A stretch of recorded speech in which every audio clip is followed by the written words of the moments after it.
Әкемнің маған көтерген алғашқы да ақырғы таяғы. Мен 18 жаста едім. Бұлайша айтқанда, жігіт болып қалған кезім. Таңертең қой жайып кетіп, кешке үйге келсем, біздің үйде бір көршілес ағайым отыр екен. Ағайға сәлем беріп, беті қолымды жуып шайға отырдым. Сосын барып байқадым. Әлгі ағай әкеммен ұрсысып отырған болып шықты.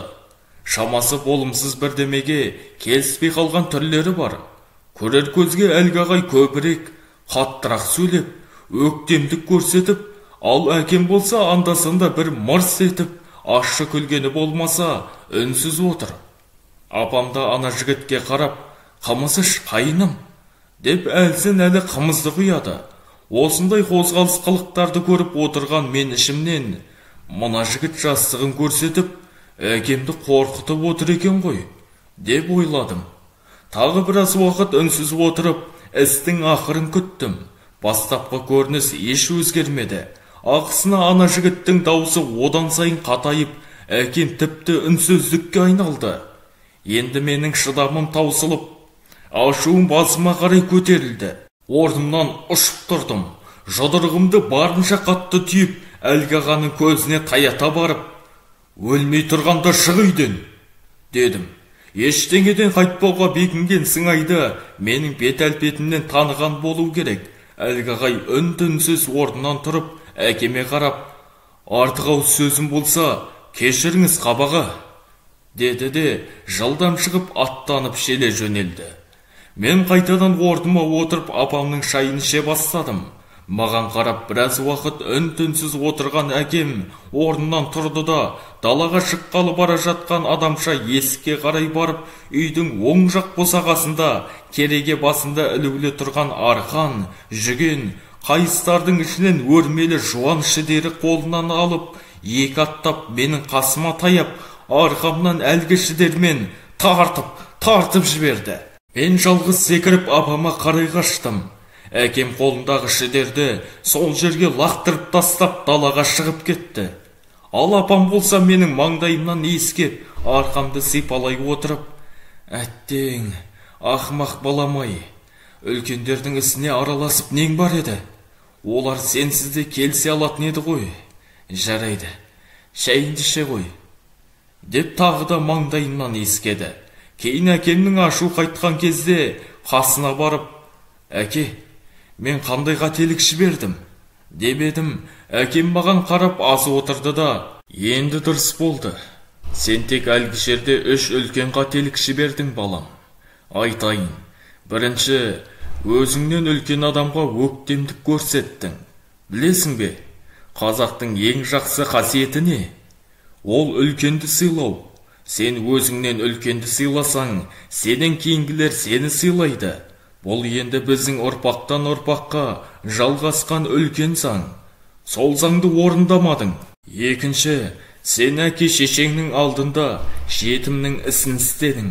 Ертеден келген бір аталы сөз бар.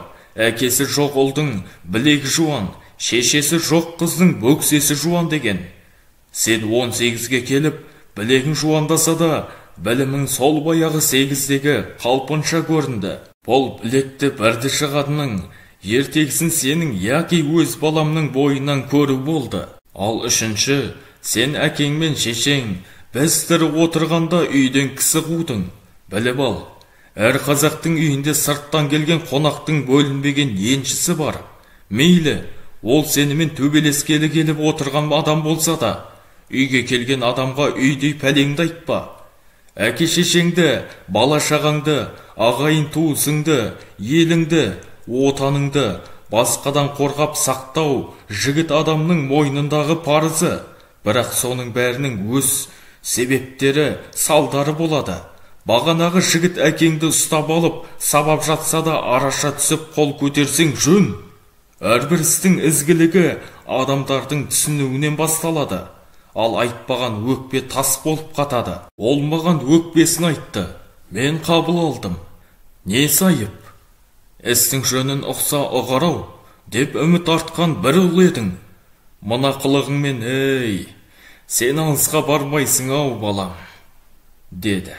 Сосын шидемді шешкісіп, өрмелі шілдердің осуымен білеуленіп қызарып ісіп кеткен арқамды сипап көріп, әттең, ақырындау тиіпті. Бұл тез жазылады. Сен аз ойланасың. Қаттырақ десе ол көбірек ауырып, сені көбірек ойландырар еді.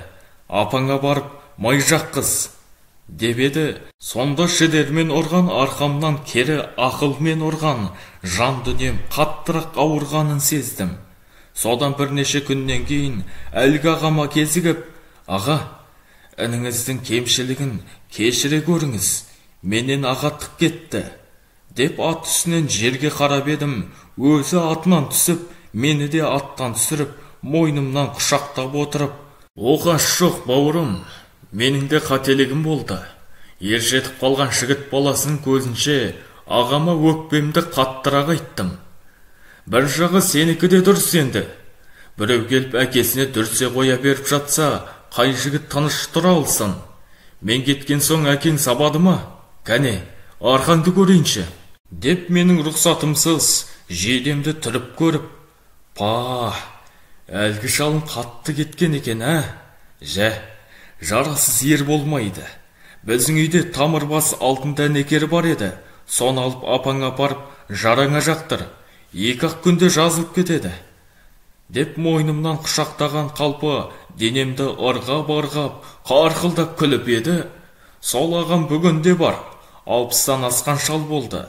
Мен барған сайын үйіне шақырып, бір қойын сойып, етті астырып қояды да, бала-шағасының қасында мені арқамнан қағып, бұл итті баяғыда қара шалға бір жақсылап сабатып алғаным қандай жақсы болған. Әйтпесе бүгін мұнау мені елемеседі, деп айналадағы тау мен тасты жаңғырықтыра қарқылдап тұрып күледі. Қадірлі оқырман, өзің ойланып көрші. Басқа біреу сені ит десе, қалай көресің? Әрине жақсы естілмейді. Алмаған сол ағаның ит дегені жаным дегенімен бірдей естіледі де, сол ит деген сөзі мен ешбір риясыз қарқылдаған күлкісін есту үшін сағынамда тұрамын. Ал әкем артымнан ерген бауырларымен бала-шаға, немере шөберелерін қабағымен жасқап, қарашығымен тәрбиелеп отырып, 86 жасында туған жердің топырағына айналды. Мен 50-ге тақадым. Бүгінде өзімнен үлкен бір адаммен сөзге келіп қалсам болды. Баяғыдағы өрмелі шідердің осы өткен орны бүлк ете түскендей күйге келемін. Ойлап көрсең, бүгінгі заманның арқасынан осып өтетін әкемнің сол шідері қажет-ақ шіркін. Жазба Facebook парақшасынан алынған. Оқыған Қуаныш Толыбекұлы.